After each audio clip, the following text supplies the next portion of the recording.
வணக்கம் நண்பர்களே.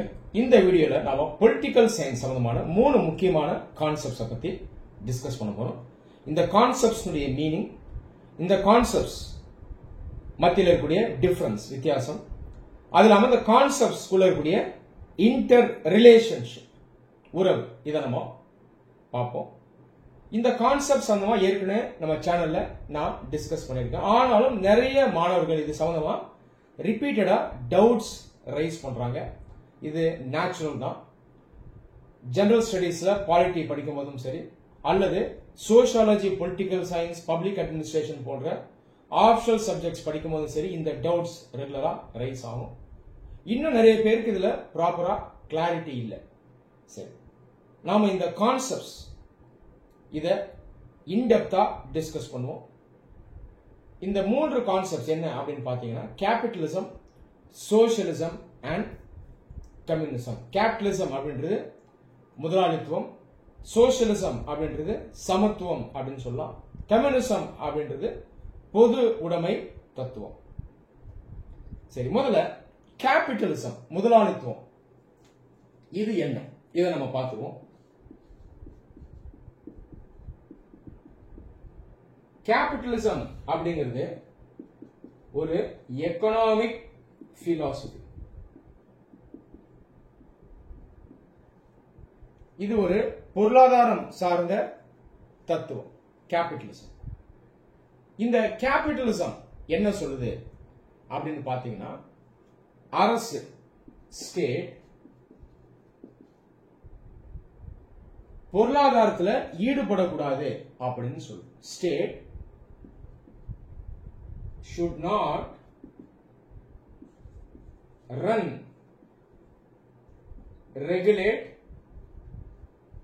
economy அப்படின்னு சொல்லுது. இப்போ ஒரு அரசு இருக்கு, அந்த அரசு பொருளாதாரத்தை தனியா விட்டணும், அதுல அரசு உள்ள வரக்கூடாது. சிம்பிளா சொல்லணும்னா, government should not be in the business of business. புரியுதா? இத கேபிட்டலிசம் சொல்லு. கேபிட்டலிசம் எந்த வார்த்தையிலிருந்து வருதுன்னு பாத்தீங்கன்னா, கேபிட்டல் அப்படின்ற வார்த்தையிலிருந்து வருது. கேபிட்டல் அப்படின்றது முதலீடு. யார் முதலீடு செய்வா? முதலாளிகள் செய்வாங்க. இந்த கேபிட்டல்ல பாத்தீங்கன்னா பணம் ஒரு முக்கியமான விஷயம். அது இல்லாம லேண்ட், எக்யூப்மெண்ட்ஸ், இதெல்லாம் கேபிட்டல் கீழே வரும்.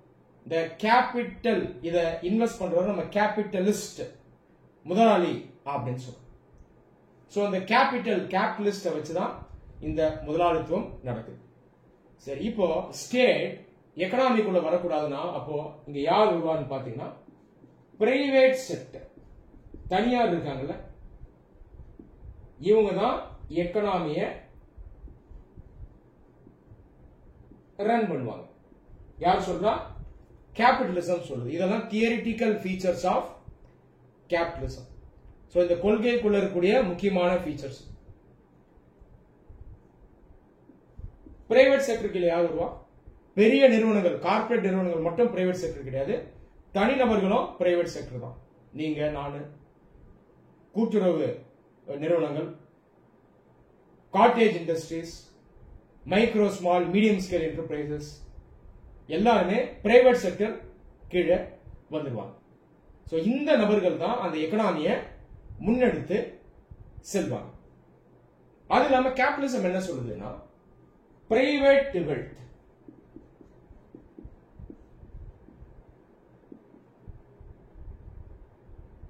ப்ராப்பர்ட்டி, இந்த கான்செப்டை அக்செப்ட் பண்ணு.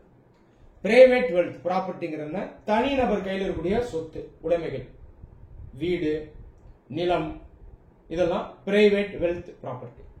இத கேபிட்டலிசம் அக்செப்ட் பண்ணுது. இது தேவை அப்படின்னு சொல்லுது.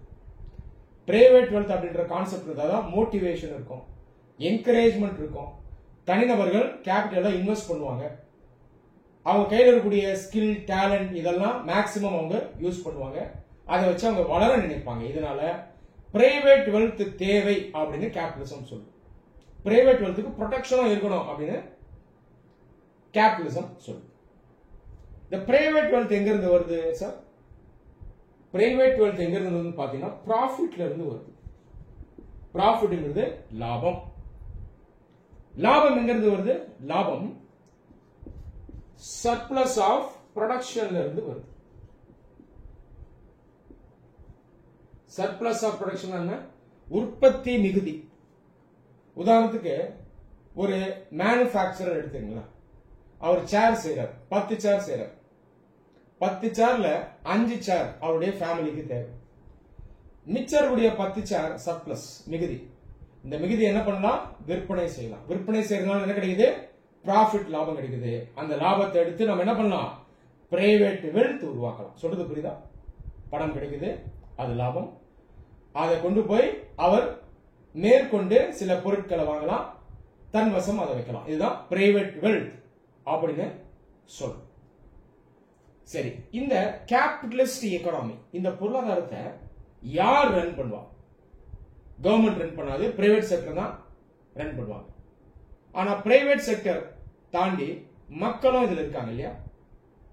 அப்ப ஒட்டுமொத்தமா இந்த எக்கானமியை ரன் பண்றது என்ன அப்படின்னு பாத்தீங்கன்னா மார்க்கெட், சந்தை. சந்தையே இந்த எக்கானமியை ரன் பண்ணும். அதே பார்த்துக்கும். சந்தை மார்க்கெட்ல 2 ஃபேக்டர்ஸ் இருக்கு. ஒன்னு சப்ளை, இன்னொன்னு டிமாண்ட். சப்ளை எங்க இருந்து வருது? ப்ரொடியூசர்ஸ் கிட்ட இருந்து வருது, உற்பத்தியாளர்கள். கேபிட்டலிசம் யார் ப்ரொடியூஸ் பண்ணுவா? பிரைவேட் செக்டர் தான் ப்ரொடியூஸ் பண்ணுவாங்க. டிமாண்ட் எங்க இருந்து வருது? மக்கள் கையில இருந்து வருது. மக்கள் பேனா கேட்டாங்க அப்படின்னா பேனாவை பிரைவேட் செக்டர் ப்ரொடியூஸ் பண்ணுவாங்க, சப்ளை பண்ணுவாங்க. கார் வேணும்னு கேட்டாங்கன்னா காரை ப்ரொடியூஸ் பண்ணுவாங்க. சோ இப்படிதான் கேபிட்டலிஸ்ட் எக்கானமி ரன் ஆகும். மார்க்கெட் ஃபோர்ஸஸ் ஆன சப்ளை அண்ட் டிமாண்டே ஒட்டுமொத்தமா எக்கானமியை பார்த்துக்கும். கேபிட்டலிசம் சொல்லுவாங்க there is an invisible hand in the market அப்படின்னு சொல்லுவாங்க. கண்ணுக்கு தெரியாத ஒரு ஹேண்ட் இருக்கு, இது எக்கானமியை பார்த்துக்கும் அப்படின்னு சொல்லுவாங்க. சோ இந்த 2 ஃபேக்டர் என்னன்னு பாத்தீங்கன்னா சப்ளை அண்ட் டிமாண்ட். இந்த மாதிரி எக்கனாமிஸ லைசர்-ஃபேர் எக்கானமி அப்படின்னு சொல்லுவாங்க. லைசர்-ஃபேர் அப்படின்றது ஃப்ரீ எக்கானமி. இந்த ஃப்ரீ எக்கானமிக்குள்ள பாத்தீங்கன்னா ஃப்ரீ காம்படிஷன் இருக்கும். இதுக்குள்ள எல்லாருக்கும் ஈக்குவல் ஆப்பர்ச்சுனிட்டி இருக்கும். உங்களுக்கு, எனக்கு, தனிநபர்களுக்கு ஈக்குவல் ஆப்பர்ச்சுனிட்டி இருக்கும். பெரிய பெரிய நிறுவனங்களுக்கும் ஈக்குவல் ஆப்பர்ச்சுனிட்டி இருக்கும். அப்ப கேபிட்டலிசம்குள்ள பிரைவேட் செக்டர் இருக்கு. பிரைவேட் செக்டருக்குள்ளேயே நபர்கள் இருக்காங்க, நிறுவனங்கள் இருக்காங்க. இவங்களுக்குள்ள ஓபன் காம்படிஷன் இருக்கும். இங்க யாருக்கும் தனி உரிமை அப்படின்னு கிடையாது, செப்பரேட் பிரிவிலேஜ் கிடையாது.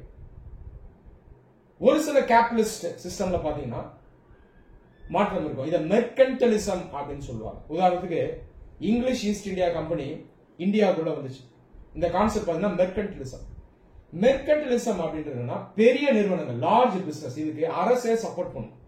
அரசே சப்போர்ட் பண்ணி என்கரேஜ் பண்ணி இதுல தன்னுடைய அந்த அரசியலையும் நிலை நாட்டும். இதுல மெர்கன்டலிசம் அப்படின்னு சொல்றோம். பட் ஜெனரலா கேபிட்டலிஸ்ட் எக்கனாமிக்ஸ்ல பாத்தீங்கன்னா லைசர்-ஃபேர் கான்செப்ட் இருக்கும். சோ நம்ம இப்ப பார்த்த எல்லா ஃபீச்சர்ஸும் capitalism உடைய features. These are the theoretical features of capitalism. Capitalism பல ஆண்டுகளுக்கு முன்னாடியே உருவாச்சு. வெஸ்டர்ன் யூரோப்ல உங்களால ஆர்கனைஸ்ட் கேபிட்டலிசம் கவனிக்க முடிஞ்சது. 17th century இதனுடைய ஆரம்ப காலம் அப்படின்னு சொல்லலாம். 17th centuryக்கு முன்னாடியே கேபிட்டலிசம் இருந்தது. ஆனா கேபிட்டலிசம் ஒரு ஆர்கனைஸ்ட் பாலிசியா, பிலாசபியா உலகம் ஃபுல்லா நீங்க எந்த செஞ்சுரியில வைட் ஸ்ப்ரெட்டா பார்க்க முடிஞ்சது அப்படின்னு பாத்தீங்கன்னா 17th centuryல உங்களால பார்க்க முடியுது. இன்னைக்கு தேதியில கேபிட்டலிஸ்ட் கண்ட்ரிஸ் மெயினா எங்க இருக்குன்னு பாத்தீங்கன்னா வெஸ்டர்ன் யூரோப்ல உங்களால பார்க்க முடியும். France, Germany, UK, Spain, Italy, Netherlands, Austria போன்ற நாடுகள். நார்த் அமெரிக்கால கனடா, யுஎஸ் ரெண்டும் கேபிட்டலிஸ்ட் கண்ட்ரிஸ். அப்படியே ஈஸ்டர்ன் ஹெமிஸ்பியர் ஆசியாவுக்கு வந்தீங்கன்னா Japan, south Korea, Singapore capitalist. அப்படியே டவுன் சவுத் போறீங்கன்னா ஆஸ்திரேலியா, நியூசிலாந்து இதெல்லாம் கேபிட்டலிஸ்ட் எக்கனாமிக்ஸ். சோ இதுதான் கேபிட்டலிஸ்ட் பிலாசபி. இந்த கேபிட்டலிசம் பிலாசபி இருக்கு இல்லையா, இது ஒரு எக்கனாமிக் பிலாசபி, ரைட்டா? அதாவது பொருளாதார கொள்கை. இது பொருளாதார கொள்கையா இருந்தாலும் இந்த கேபிட்டலிசமோட சேர்ந்த ஒரு அரசியல் கொள்கையும் இருக்கு, பொலிட்டிக்கல் பிலாசபி இருக்கு. இது என்ன கொள்கைன்னு பாத்தீங்கன்னா டெமோக்ரசி. மக்களாட்சி. பெரும்பாலான கேபிட்டலிஸ்ட் கண்ட்ரிஸ் பாத்தீங்கன்னா டெமோக்ரசியா இருக்கும். இதெல்லாம் லிபரல் டெமோக்ரஸின்னு சொல்றாங்க. ஏன் லிபரல்னு சொல்றோம்? இங்க மக்களுக்கு உரிமைகள் அதிகமா இருக்கும், தனிநபருக்கு உரிமை இருக்கும். இந்த மாதிரி தனிநபர் உரிமை இருக்கக்கூடிய லிபரல் டெமோக்ரஸிஸ்லாம் கேபிட்டலிசம் ப்ராப்பரா ஃபங்க்ஷன் ஆகும். இங்கதான் ரைட்ஸ் இருக்கும். உங்ககிட்ட இருக்கக்கூடிய கேபிட்டல், டேலண்ட், ஸ்கில் இதெல்லாம் வச்சு நீங்க முடிஞ்ச வரைக்கும் வளரலாம். இங்க பாத்தீங்கன்னா ப்ராஃபிட்டுக்கு அளவே இல்லை. Sky is the limit. There is no limit to profit. உங்க கையில பணம் இருக்கு, டேலண்ட் இருக்குன்னா நீங்க எவ்வளவு வேணா கேபிட்டலிஸ்ட் எக்கனாமில ஏர்ன் பண்ணலாம். அடுத்த கான்செப்ட் சோசியலிசம். சோசியலிசம் என்ன அப்படிங்கறத நான் எக்ஸ்பிளைன் பண்றேன்.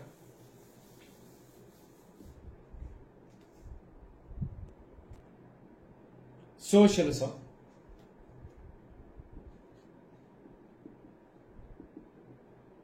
இந்த சோசியலிசம் கொள்கையும் அப்ராக்சிமேட்டா 17th செஞ்சுரி தான் உருவாச்சு. சோசியலிசம் அப்படின்றது கேபிட்டலிசம்க்கு ஒரு ரியாக்ஷனா உருவாகுது. இந்த கேபிட்டலிஸ்ட் நாடுகள்ல இண்டஸ்ட்ரியலைசேஷன் அதிகமா இருந்தது, மக்கள் வளர்ச்சி அடைஞ்சாங்க. அதே நேரத்தில் இந்த டிஸ்கிரிமினேஷன், சஃபரிங் எல்லாம் ரொம்ப அதிகமா இருந்தது. ஒரு பக்கம் ஆயிரக்கணக்கான ஒர்க்கர்ஸ் இவங்க வேலை செஞ்சாங்க. இவங்க யார் கண்ட்ரோல்ல இருந்தாங்கன்னா கேபிட்டலிஸ்ட் முதலாளிகள் கண்ட்ரோல்ல இருந்தாங்க. சோ இந்த மாதிரி ஒரு நிலை இருந்தது. அப்போ ஒரு சமநிலை வேணும். ஒர்க்கர் இவனுக்கும் போதுமான உரிமை வேணும். பொருளாதாரம் தனிநபர் கையில மட்டும் இருக்கக்கூடாது, அது ஒரு பொதுவான ஒரு கட்டுப்பாட்டில் இருக்கணும். இந்த அடிப்படையில் வந்த ஒரு தத்துவம் தான் சோசியலிசம். சோசியலிசம்குள்ள நிறைய வேரியன்ஸ் இருக்கு. இது ஒரு பெரிய பிலாசபி, பிராட் பிலாசபி. இதுல நிறைய சப் பிலாசபிஸ் இருக்கு. நாம ஒரு வேரியண்ட்டுக்குள்ளேயும் போக வேணாம். சோசியலிசம் பிராட் பிலாசபி எடுத்துட்டோம்னா அதுல இருக்கக்கூடிய முக்கியமான ஃபீச்சர்ஸ் மட்டும் நாம பார்த்தா போதும். சோசியலிசம் உடைய இம்பார்ட்டன்ட் ஃபீச்சர்ஸ் என்ன அப்படிங்கறத நம்ம பார்க்கலாம். சோசியலிசம் என்ன சொல்லுது அப்படின்னா, ஒரு நாட்டில் காமன் ஓனர்ஷிப் ஆஃப் ப்ரொடக்ஷன் இருக்கணும் அப்படின்னு சொல்லு. ப்ரொடக்ஷன் அப்படிங்கிறது உற்பத்தி. உற்பத்தி எப்படி இருக்கணுமா? காமன் ஓனர்ஷிப்ல இருக்கணும். மக்கள் எல்லாரும் சேர்ந்து உற்பத்தி செய்யணும், அவங்களுடைய ஓனர்ஷிப்ல தான் உற்பத்தி இருக்கணும் அப்படின்னு சோசியலிசம் சொல்லுது. இது நீங்க பாத்தீங்கன்னா கேபிட்டலிசம் சொல்றதுக்கு அப்படியே ஆப்போசிட்டா சொல்லுது. சோசியலிசம் என்ன சொல்லுதுன்னா, நோ பிரைவேட் செக்டர்.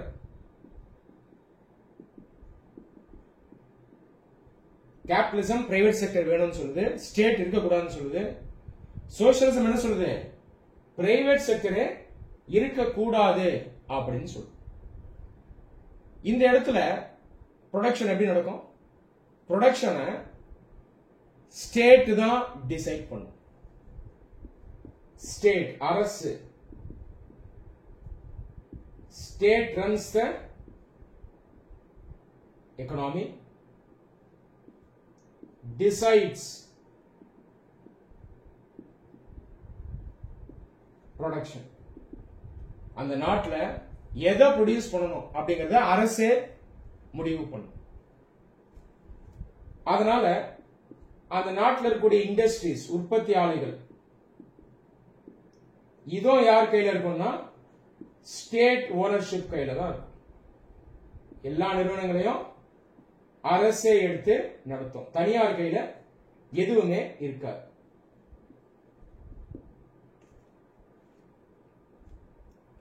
சோசியலிசம் நீங்க பாத்தீங்கன்னா ஒரு பொருளாதார கொள்கை அப்படிங்கறத தாண்டி இது ஒரு சமூக கொள்கையும் கூட. Social and economic philosophy. Socialism என்ன சொல்லுது அப்படின்னு பாத்தீங்கன்னா, நோ டிஃபரண்ட் சோசியல் கிளாஸஸ். சமூகத்துல மனிதர்கள் எல்லாம் ஒண்ணு, தனித்தனி பிரிவுகள் கிடையாது அப்படின்னு சொல்லுது. No rich no poor. பணக்காரன் ஏழை கிடையாது, ஆண் பெண் திருநங்கை யாரா இருந்தாலும் அவங்க சமம் அப்படின்னு சொல்லுது. அப்ப சோசியலிசம்ல இருக்கக்கூடிய ஒரு முக்கியமான கான்செப்ட் என்னன்னா ஈக்குவாலிட்டி. இதை நம்ம மறக்க கூடாது. ஈக்குவாலிட்டி, சமநிலை வேணும் அப்படின்னு சோசியலிசம் சொல்லுது. சோசியலிசம் நீங்க ஒத்து பாத்தீங்கன்னா ஜெனரலா ஸ்டேட் அப்படிங்கிற கான்செப்ட் இருக்கும். ஸ்டேட் அப்படிங்கிறது நாடு, அதற்கு கீழே இருக்கக்கூடிய அரசு. அந்த ஸ்டேட் யாரை ரெப்ரசன்ட் பண்ணுது? மக்களை ரெப்ரசன்ட் பண்ணுது. மக்கள் கையில தான் ஓனர்ஷிப் இருக்கு. ஆனா மக்கள் கையில நம்ம பிராக்டிகலா ஓனர்ஷிப் வைக்க முடியுமா? மக்களுக்குன்னு ஒரு ரெப்ரசன்டேட்டிவ் இருக்கணும், அவங்க கையில ஓனர்ஷிப் இருக்கணும். அந்த ரெப்ரசன்டேட்டிவ் தான் ஸ்டேட். மக்கள் சார்பா அரசே என்ன செய்யுதுன்னா அந்த பொருளாதாரத்தை ரன் பண்ணுது. சரி, உற்பத்தி, ஓனர்ஷிப் எல்லாமே ஸ்டேட் கையில இருக்கு. அப்போ இதுல இருந்து கிடைக்கக்கூடிய அந்த அவுட்புட் இது யார்கிட்ட போகும் அப்படின்னு பாத்தீங்கன்னா அரசே இத மக்கள் கிட்ட ஈக்குவலா டிஸ்ட்ரிபியூட் பண்ணி கொடுத்துரும்.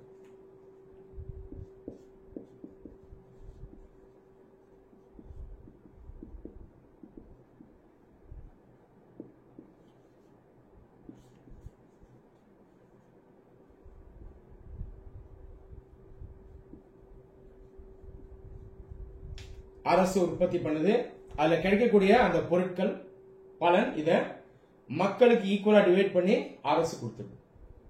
சோ இதெல்லாம் இம்பார்ட்டன்ட் ஃபீச்சர்ஸ் ஆஃப் சோஷியலிசம். மூன்றாவது கம்யூனிசம். கம்யூனிசம் என்ன சொல்லுது அப்படிங்கறத பார்ப்போம். அதுக்கு முன்னாடி நல்லா புரிஞ்சுக்கங்க, கேபிட்டலிசம் ஒரு ஆப்போசிட் சிஸ்டம் தான் சோஷியலிசம். சமூகம் எப்படி இருக்கணும், பொருளாதாரம் எப்படி இருக்கணும்னு சோஷியலிசம் சொல்லுது. இதுல இருக்கக்கூடிய ஃபீச்சர்ஸ்லாம் அப்படியே கேபிட்டலிசம்க்கு ஆப்போசிட்டா இருக்கும். மூன்றாவதா கம்யூனிசம், பொது உடைமை தத்துவம்.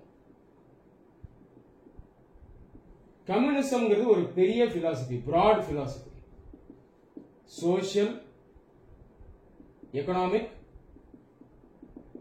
பொலிட்டிக்கல் பிலாசபி, சமூக, பொருளாதார, அரசியல் ரீதியான ஒரு கொள்கை.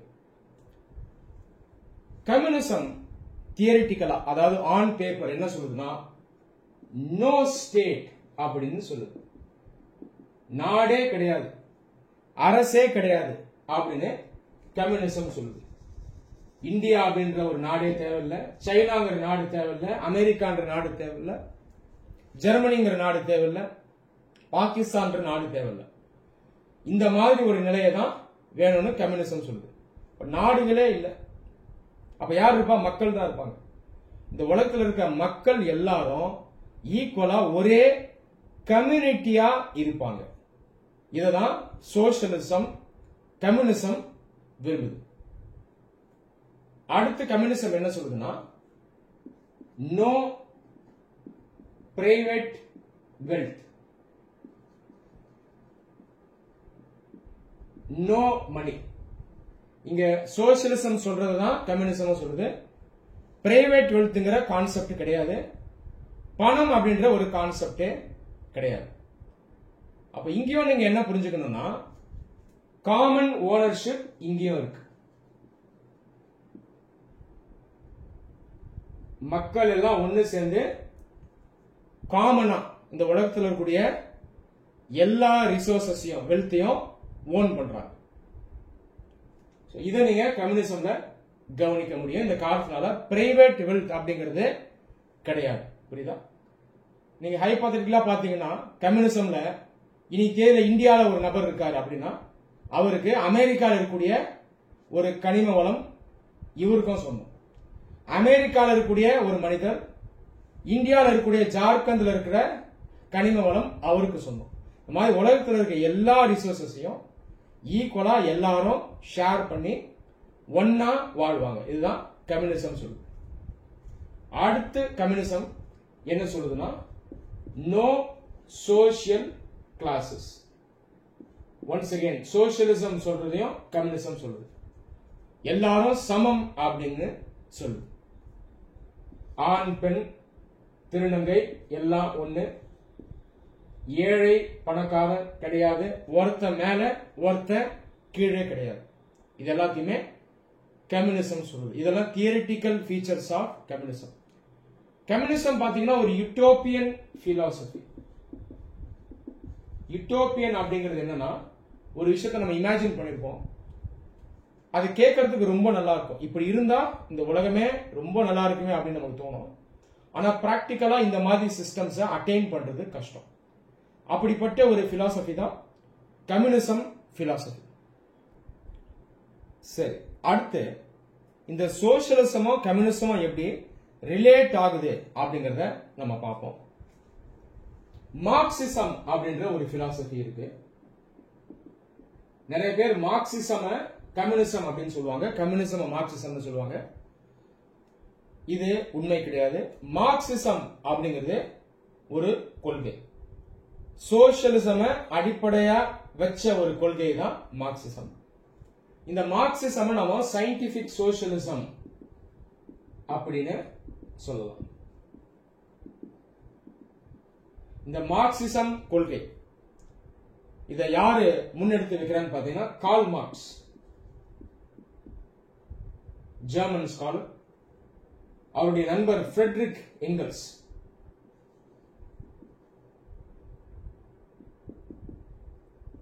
இவங்க தான் முன்னெடுத்து வைக்கிறாங்க. மார்க்சிசம்னாலே இந்த ரெண்டு ஸ்காலர்ஸ் தான் மெயினா சொல்லுவாங்க. ஆனாலும் மார்க்சிசம் அப்படின்ற கான்செப்ட்க்கு மற்ற ஸ்காலர்ஸும் அதுக்கப்புறம் கான்ட்ரிபியூட் பண்ணிருக்காங்க. சரி, மார்க்சிசம் கம்யூனிசம் பத்தி பேசுது. மார்க்சிசம் கொள்கை என்ன சொல்லுதுன்னா, இந்த உலகம், இந்த எர்த் இருக்கு இல்லையா, இந்த வேர்ல்ட் அல்டிமேட்டா ஒரு ஸ்டேஜுக்கு ரீச் ஆகும். அதாவது ஒரு சொசைட்டி உருவாகும். அந்த சொசைட்டி என்னன்னு பாத்தீங்கன்னா கம்யூனிசம் அப்படின்னு யார் சொல்றா? மார்க்சிசம் சொல்லு. இந்த உலகத்துல கடைசியில நம்ம ரீச் ஆகக்கூடிய சொசைட்டி, சமூகம், கம்யூனிசம். இந்த ஸ்டேஜ் எப்படி இருக்கும் நாம இப்ப பார்த்தோம். யூட்டோபியனா இருக்கும். ஸ்டேட்டே தேவையில்லை, காமன் ஓனர்ஷிப் இருக்கும், ஈக்குவாலிட்டி இருக்கும், ஒருத்தர் மேல ஒருத்தர் கீழே அப்படின்ற நிலை இருக்காது. சரி, எப்படி இந்த கம்யூனிசம் ரீச் ஆகும் அப்படின்னு பாத்தீங்கன்னா, கேபிட்டலிசம் இருக்கு இல்லையா, இந்த கேபிட்டலிசம் ஒரு ஸ்டேஜ்ல கம்யூனிசமா மாறிடும். கார்ல் மார்க்ஸ் என்ன சொல்லுவாருன்னு பாத்தீங்கன்னா, capitalism contains the seeds of self destruction அப்படின்னு சொல்லுவார். தன்னுடைய அழிவுக்கான விதைய கேபிட்டலிசமே வச்சிருக்குன்னு சொல்லுவார். அப்ப கேபிட்டலிசம் அழிஞ்சு கம்யூனிசம்க்கு இந்த உலகம் வந்துரும் அப்படின்னு மார்க்ஸ் சொல்வார். மார்க்ஸ் மட்டும் இல்ல, மார்க்சிஸ்ட் ஸ்காலர்ஸ் இந்த ஓவரால் பிலாசபியை அதுக்கப்புறம் ஃபாலோ பண்ணுவாங்க, அதை இன்னும் என்ரிச் பண்ணுவாங்க. இவங்க எல்லாமே பேசிக்கா இதைதான் சொல்லுவாங்க. இப்ப கேபிட்டலிசம் இருந்து கம்யூனிசம் போகும்போது சோசியலிசம் இதுவும் உள்ள வருது. மார்க்சிசம் பொறுத்த வரைக்கும் சோசியலிசம் அப்படிங்கிறது கேபிட்டலிசமுக்கும் கம்யூனிசமுக்கும் நடுவுல இருக்கக்கூடிய ஒரு ஸ்டேஜ், ஒரு சொசைட்டி. சொசைட்டி அப்படின்றது ஒரு சமூகம், சமூகம் சோசியலிசம். அப்ப நீங்க மார்க்சிசம் பிலாசபி வச்சு பார்க்கும்போது கேபிட்டலிசம் வந்துருது, கம்யூனிசம் வந்துருது, சோசியலிசம் வந்துருது. மார்க்சிசம்குள்ள நீங்க சோசியலிசம் எப்படி பாக்குறீங்க? இடைநிலையா பாக்குறீங்க, நடுவுல இருக்கக்கூடிய ஒரு இன்டர்மீடியேட் ஸ்டேஜா பாக்குறீங்க. மார்க்சிஸ்ட் என்ன சொல்லுவாங்கன்னா, கம்யூனிசம் ரீச் பண்ணும்போது ஸ்டேட்டே இருக்காது, நாடே இருக்காது, கரெக்டா, அரசே இருக்காது. ஆனா அந்த இடைநிலையான சோசியலிசம்ல ஸ்டேட் இருக்கும், அரசுங்கிறது ஒண்ணு இருக்கும், அரசுங்கிறது தேவை அப்படின்னு சொல்லுவாங்க. காரணம் என்னன்னா, இந்த ஸ்டேஜ்ல, இந்த நிலையில ஸ்டேட் ஒன்னு இருந்தாதான் இங்க காமன் ஓனர்ஷிப்பை என்ஷூர் பண்ண முடியும். மக்கள் இருக்காங்க,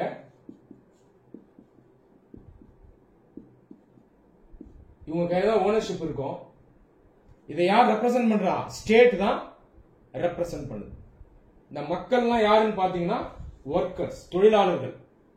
தொழிலாளர்கள் கையில தான் இந்த சோசியலிஸ்ட் ஸ்டேட் இருக்கும். சோசியலிசம் அப்படின்ற சமூகத்துல ஸ்டேட் இருக்கும். இந்த ஸ்டேட் யார் ரெப்ரசென்ட் பண்றது? தொழிலாளர்கள், உழைக்கும் வர்க்கம், ஒர்க்கர்ஸ், இவங்களை ரெப்ரசென்ட் பண்ணுது. சோ இந்த ஒரு ஸ்டேஜ என்ன சொல்றாங்கன்னு பாத்தீங்கன்னா டிக்டேட்டர்ஷிப் ஆஃப் புரோலிட்டேரியட் அப்படின்னு மார்க்சிஸ்ட் சொல்லுவாங்க. இந்த சோசியலிஸ்ட் ஸ்டேஜ் இருக்கு இல்லையா, இதுல உங்களால டிக்டேட்டர்ஷிப் ஆஃப் புரோலிட்டேரியட்டை பார்க்க முடியும். புரோலிட்டேரியட் யாருன்னு பாத்தீங்கன்னா ஒர்க்கர்ஸ், உழைக்கும் வர்க்கம். டிக்டேட்டர்ஷிப்ன்றது கண்ட்ரோல்.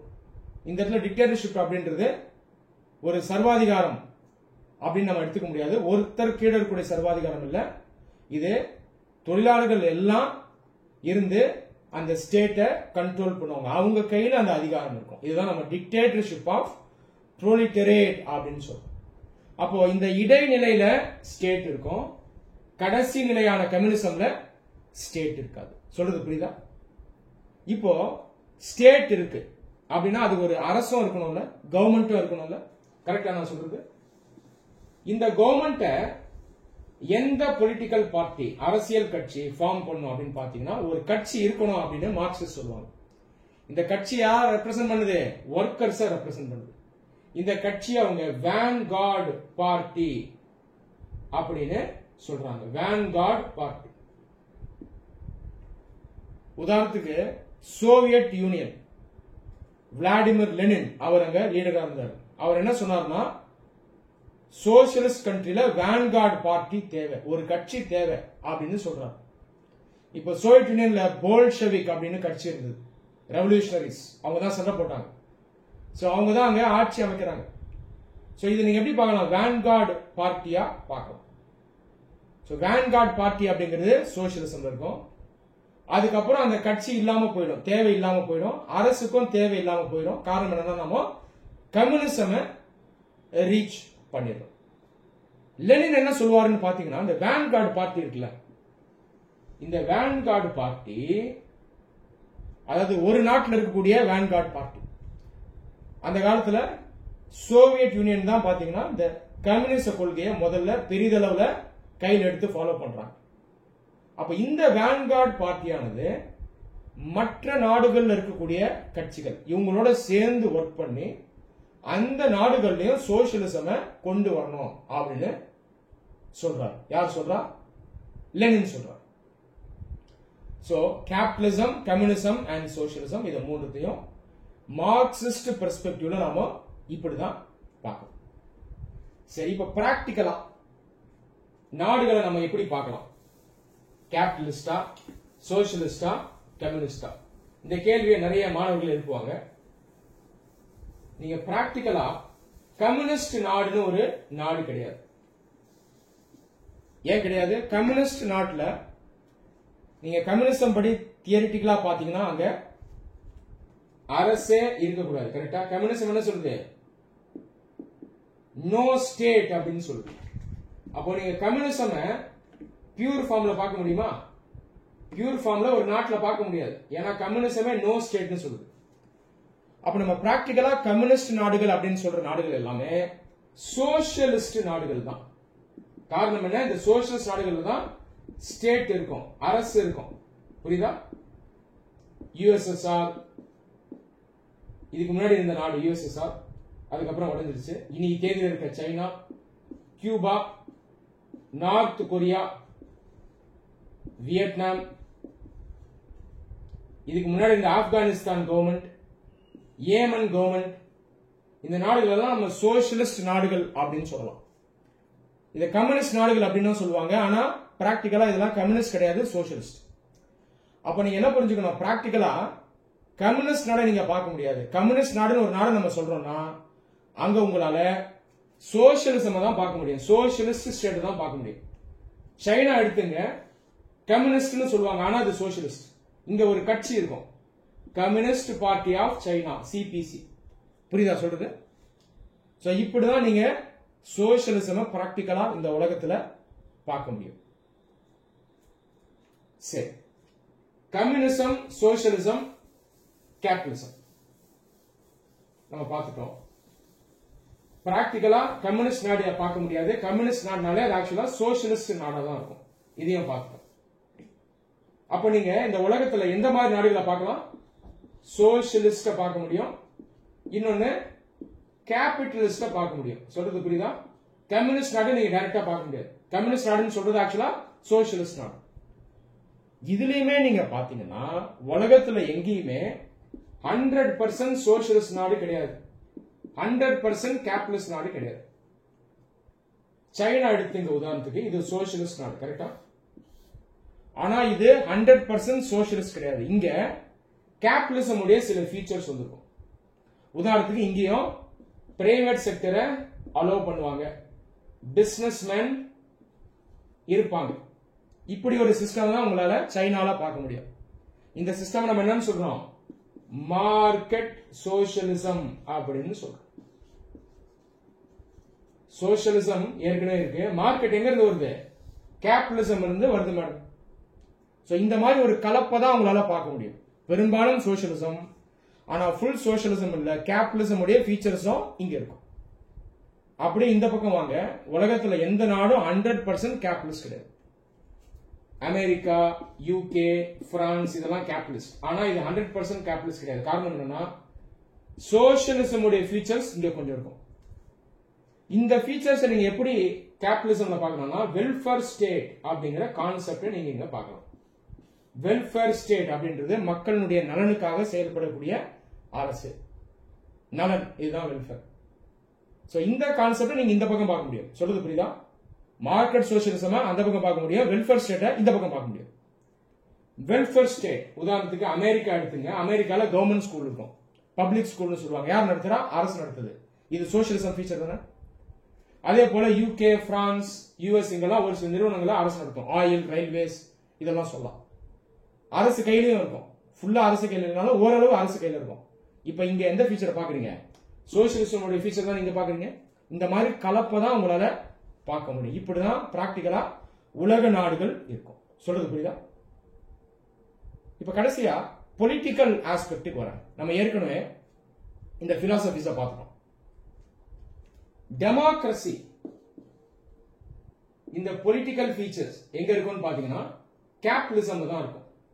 டெமோக்ரசி அப்படின்றது மக்கள் ஆட்சி.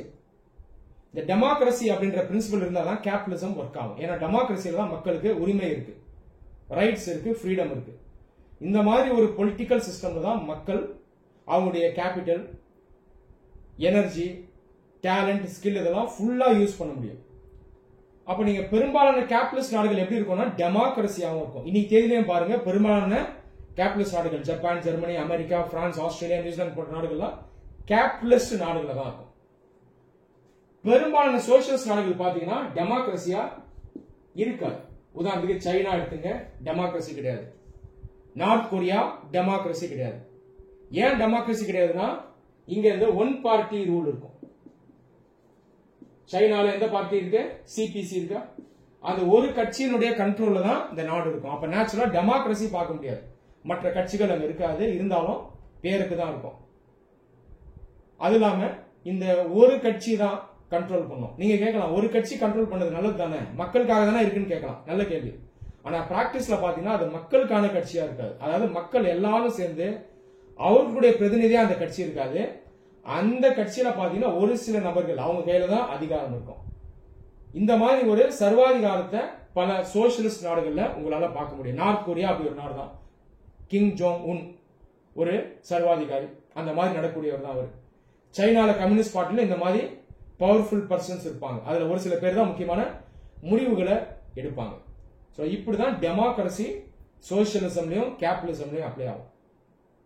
நீங்க பெரும்பாலான கேபிட்டலிஸ்ட் நாடுகள் ஜெனரலா டெமோக்ரசியா இருக்கும். பெரும்பாலான சோசியலிஸ்ட் நாடுகள் டெமோக்ரசியா இருக்காது. ஆனா இதுலயும் எக்ஸெப்ஷன் இருக்கு. ஒரு காலத்துல நாசி ஜெர்மனி, ஹிட்லர் கீழ இருந்த ஜெர்மனி பாத்தீங்கன்னா கேபிட்டலிஸ்ட், ஆனா டெமோக்ரசி கிடையாது. முசோலினி கீழ இருந்த இட்டலி கேபிட்டலிஸ்ட், ஆனா டெமோக்ரசி கிடையாது. அதே போல இந்த பக்கம் வாங்க, இதுலயே சில எக்ஸெப்ஷன் இருக்கு. இனி தேதியில் இருக்கக்கூடிய நேபாள் சோசியலிஸ்ட் நாடு. இது ஆட்சி செய்யறவங்க யாரும் பாத்தீங்கன்னா கம்யூனிஸ்ட். எங்க? நேபாள், சின்ன நாடு, இந்தியாவுடைய நெய்பர். ஆனா இது ஒரு டெமோக்ரசி. இது ஒரு பெக்யூலர் ஃபீச்சர். இனி தேதியில கம்யூனிஸ்டுகளால ஆட்சி செய்யக்கூடிய ஒரு நாடு, அதே நேரத்தில் டெமோக்ரசியா இருக்கக்கூடிய நாடுன்னு பாத்தீங்கன்னா உலகத்திலே அது நேபாள் தான். சோ இந்த மூணு பிலாசபிஸையும் நம்ம டிஸ்கஸ் பண்ணிட்டோம். அதுல இருக்கக்கூடிய டிஃபரன்ஸை பார்த்துட்டோம், சிமிலாரிட்டிஸை பார்த்துட்டோம், ரிலேஷன்ஷிப்பையும் பார்த்துட்டோம். இந்த மூணு பிலாசபிஸ்க்கும் டெமோக்ரஸிக்கும் இருக்கிற அந்த ரிலேஷன்ஷிப்பையும் நம்ம பார்த்துட்டோம். இந்த வீடியோ உங்க எல்லாருக்கும் ஹெல்ப்ஃபுல்லா இருந்திருக்கும் நம்புறேன். நன்றி.